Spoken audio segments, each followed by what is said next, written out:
It was a quiet night at the hospital, the kind where time seemed to slow down. The emergency lights cast a soft glow on the sterile white walls, adding to the stillness that filled the halls. Nurses and doctors on the night shift spoke in hushed tones, their voices the only sound aside from the occasional echo of footsteps on the cold tile floors. It seemed like any other uneventful night until the automatic doors at the main entrance slowly slid open. At first, everyone thought it was just another patient arriving. But then, instead of a person, a German shepherd appeared. His coat was matted with dried mud, and his deep eyes reflected a mix of exhaustion and determination. This was Bruno, a retired police dog who had once served with honor. He moved cautiously, but with purpose, carrying something in his mouth, a small bundle wrapped carefully in an old cloth. The nurses exchanged bewildered glances. One of them hesitated, unsure of what to do, before stepping forward, curiosity overcoming her fear. She gently unwrapped the cloth, and as she did, it felt as though the air itself was sucked out of the room. Inside, nestled against the cloth, was a baby, tiny, frail, and struggling to breathe. His skin was pale, and his chest rose and fell in sharp, uneven bursts. "Oh my God, it's a baby," the nurse gasped, her voice trembling with shock. The silence of the room shattered in an instant. The emergency room came alive as nurses and doctors sprang into action, their hurried footsteps echoing through the halls.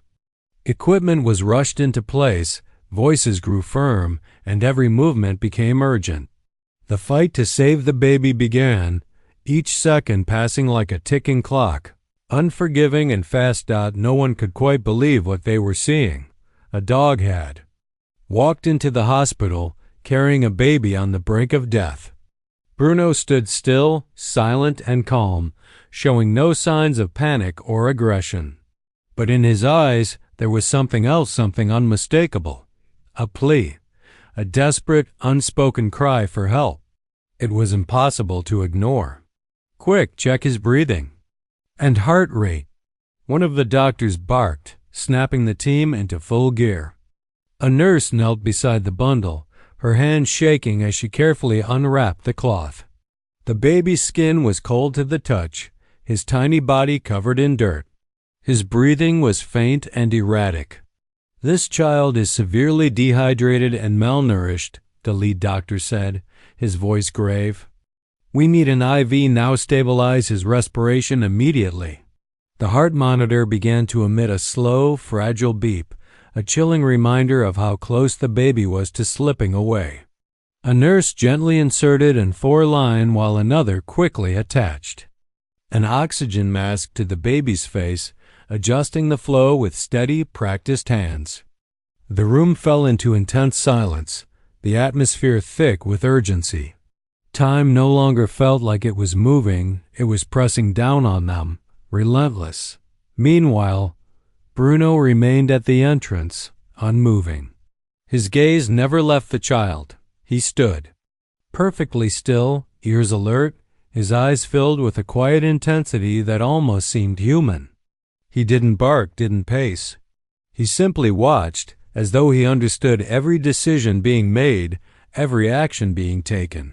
His presence was calm, yet there was a weight to it, a silent support, as though he was waiting for the outcome, for the help he had brought to be enough. "This is so strange. How did he know to bring the baby here?"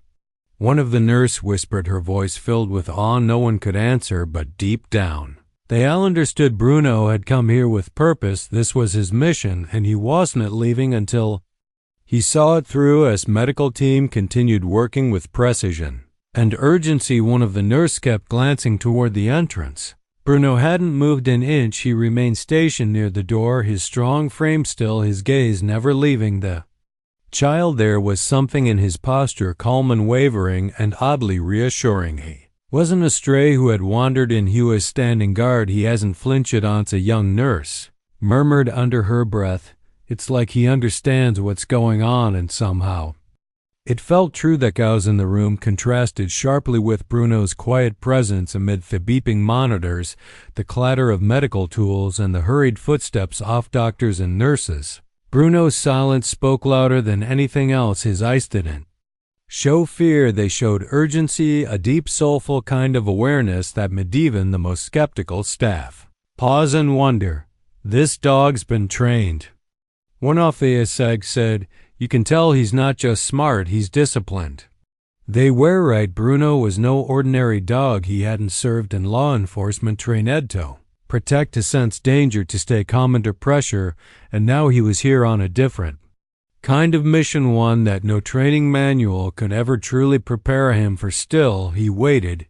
He watched tested century for the tiny life he had delivered to safety, and in that moment no one in the room doubted it anymore. Bruno wasn't just there by chance. He had come with a purpose, and he would not leave until that purpose had been fulfilled. News of the bizarre incident traveled quickly through the hospital corridors. Within minutes, the front desk made a call to local authorities. Rectus their presence, not for a crime, but for something no one could quite explain. Officer Daniel, as a calm and seasoned investigator, arrived with his team. The moment he stepped into the emergency unit, a wave of tension that him. Nurses and doctors, still shaken, began recounting what had happened, how a dog, a German shepherd, had walked in alone carrying a newborn in its mouth. Daniels raised an eyebrow, skepticism plain on his face. "A dog brought a baby into your ER?" The head nurse nodded slowly, her voice still tinged with disbelief. "Yes, sir, and he hasn't left the child's side since." Daniels turned his gaze toward Bruno, who was still sitting silently by the entrance. There was no aggression in the dog's body language, only an alert stillness, like he was waiting for the next step. "Has anyone scanned him for ACHIP?" Daniels asked. A young officer stepped forward with a handheld scanner and approached cautiously. As soon as he got within arm's reach, Bruno took a small step back, tense, watchful, but not hostile. "Once trained," the officer murmured, "probably retired K9." Daniels nodded, understanding. Slowly he stepped forward, his feet keeping his posture relaxed. "Easy, buddy. We're here to help." Bruno looked at him for a moment, then, as if weighing the officer's intentions, he allowed Daniels to gently clip a leash onto his collar. Daniels glanced at his team. "Let's see where he came from." With the leash clipped gently to his collar, Bruno took a moment, just a moment, to look back down the hallway toward the room where the Bobby was being treated. His ears twitched, and then, without a sound, he turned and began to walk. The officers followed, their boots echoing lightly through the hospital's quiet halls. Outside, the cold night air hit their faces as they stepped into the empty street. Bruno led them with slow, deliberate strides, navigating sidewalks, alleyways, and ice patches with careful precision. It was as if he knew exactly where he was going.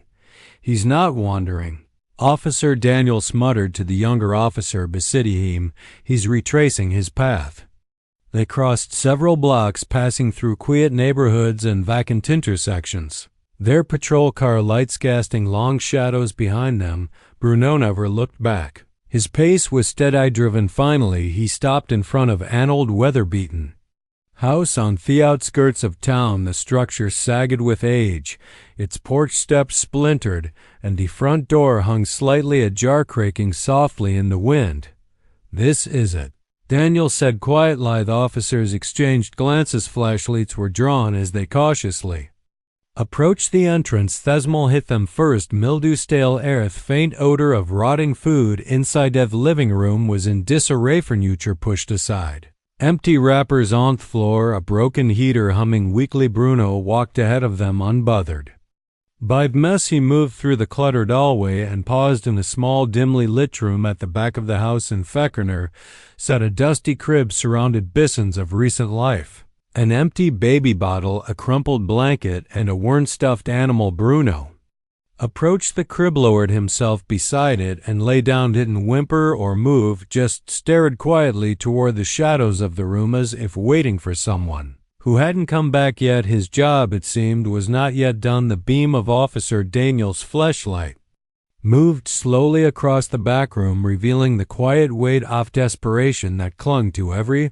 Corner, the small crib, sat crooked against Thule, its blankets tangled, a worn stuffed animal leaned over the edge, one button eye missing. The air smelled of cold stale food and something far more heartbreaking, abandonment, not by choice but by exhaustion. Then just beyond the crib, Daniel saw Ida figure, a woman curled on the floor, her body lying on its side, one arm stretched as if she had tried to reach something or someone but never made it. Daniel sucked in a breath. Oh my God! He rushed forward and knelt beside her. His fingers gently touched her neck. She's alive, he said, voice steady but tight. Weak pulse, she's barely holding in. Her skin was ghostly pale, lip-chapped hair tangled. Every inch of her looked like someone who had been slowly fading for days. We need an ambulance, another officer radioed.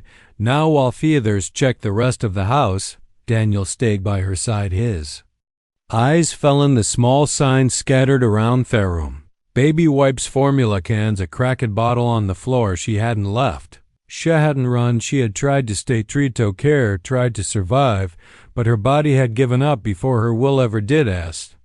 Distant wail of approaching sirens drew closer. Daniels looked over at Bruno, who lay silently by the crib, ice flickering between his owner and the empty space where the baby had once been. Bruno hadn't left her either. He had waited, watching, listening, protecting, and when he could wait no longer, he had acted alone, and with everything he had left. The world came back to her slowly, first the sounds, then the cold sting of air in her lungs, and finally the soft weight of a blanket across her chesticle. Opened her eyes, blinking into thestral blur of white light. Above her, everything ached. Her limbs felt like stone, her lips were dry, but it was the emptiness in her arms that made her heart clench in panic. Her voice cracked into the silence. Noah. Nurse Lauren leaned gently over her. He's here, she said softly. Your baby is alive. Rachel froze for a moment. She didn't breath, it didn't move. Her eyes darted around, searching for something real, something, and then her shoulders trembled and a sob burst from her chest, raw, filtered, like something that had been held back for far too long. She buried her face in her hands as tears streamed freely. He's alive. Oh my God, he's Alavesh wept, not the quiet kind of crying, but the unraveling kind. The kind that came from days of starvation, nights off here, and hours spent watching your own body fail you while your baby cried in your arms and you had nothing left to give him. Every moment she had held, every breath she had taken, it had all been for him. And when her arms could no longer carry him, when her voice was too faint to call for help, she had hoped, prayed, begged inside her heart for something, anything to save him. And somehow something had. Rachel turned her face away from the ceiling and looked toward the open doorway. Bruno was there, sitting, watching like he always had. Her eyes met his, and in that silent exchange everything she couldn't say, everything she had endured, was understood. He had seen her fall, and he had stood up for both of them. Raquel sat in a wheelchair, still weak, still pale, but her hands gripped armrests tightly as the nurse pushed her slowly down the hallway. Every light of her head felt too bright, every sound too sharp, but nothing mattered except what waited for her at the end of that corridor. She didn't speak, she couldn't. Her heart was too full, too fragile, hanging by the thread of one desperate hope to see her son again. The nurse gently opened the door to the pediatric observation room. Machines beeped soft, lithe air smelled faintly of antiseptic and formula. In the center of the room, inside a heated crib, Noah lay still, his tiny chest rising and falling in slow, steady rhythm. A soft knit cap covered his head. His skin, though still pale, had color now. Life. Rachel gasped for a moment. She couldn't move. She just stared, afraid that if she blinked the image might vanish. Then her body broke forward in sobs. She reached for him instinctively, her fingers trembling against the plastic walls of the crib. Noah, she whispered, as if saying his name might pull him closer. My baby, my sweet boy. Tears streamed freely down her face, soaking the hospital gown she barely felt against her skin. Her whole world was lying there, wrapped in wires and tubes, but breathing, and beside Theodore, ever faithful, Bruno stood. He had moved a paw from the threshold. Since Rachel had entered, he didn't make a sound, just stood there still and strong, eyes focused on the reunion like it'd waste the moment he had been waiting for. Rachel turned to him, her eyes swollen but filled with something new, not just grief but gratitude. "You did this," she said softly, voice raw. "You saved him." Bruno's ears perked slightly, his tail gave the faintest wag. No words were needed. The room remained quiet, but it felt a kind of reverence. Like every person understood they were witnessing something far beyond medicine or chance. It was loyalty. It was love, and it had brought this little boy back into his mother's arms. The days that followed were quiet, almost sacred. Noah remained under careful observation, slowly gaining strength each day. His breathing grew steadier, his cries louder, his tiny fingers curling tighter around his mother's thumb. Rachel never left his side. She sat beside his crib for hoarse whispering, softly rocking gently, sometimes just watching him sleep, still afraid to believe he was real. Vestal hers. Bruno lay curled near theater way of the room, always watching. Always alert. Hospital staff brought him water and food, but he rarely left that spot. He didn't need to. His mission wasn't finished yet. When doctors finally told Rachel that Noah was out of critical condition, she broke down. Second time, not with fear, but with relief, the kind of relief that seeps into your bones after days of living. Breath to breath, she kissed Noah's forehead, her hands cradling his tiny face, and smiled through tears. A caseworker from the hospital came to speak with her. They arranged for temporary housing, counseling, and basic supplies. Rachel was overwhelmed, but grateful. For the first time in what felt like forever, she didn't feel alone. Word of fear story had begun to spread quietly and quickly. Nurses shared it. One officer posted a few words online. Soon people from the community began arriving at the hospital with small gestures of kindness. Baby clothes, formula, blankets, job offers, strangers offering help not out of pity, but out of something deeper, respect. The morning off their discharge, the sun was just beginning to rise, painting the sky in soft pink and gold. Rachel stepped out off the hospital with Noah in her arms, wrapped warmly in a donated blanket. Bruno walked beside her, tail swaying gently, eyes still scanning the world ahead. At the edge of the steps, Shepaz bent down and placed a hand on Bruno's head. "We made it," she whispered. "You never gave up on us." Bruno didn't need to reply. His presence said everything. He hadn't just followed instinct. He had honored a promise. Medine silence, and as they stepped forward into the morning light, a mother, her son and the dog who saved them, there was no dramatic ending, just a quiet beginning and the promise of something better, one built on love, loyalty, and a second chance.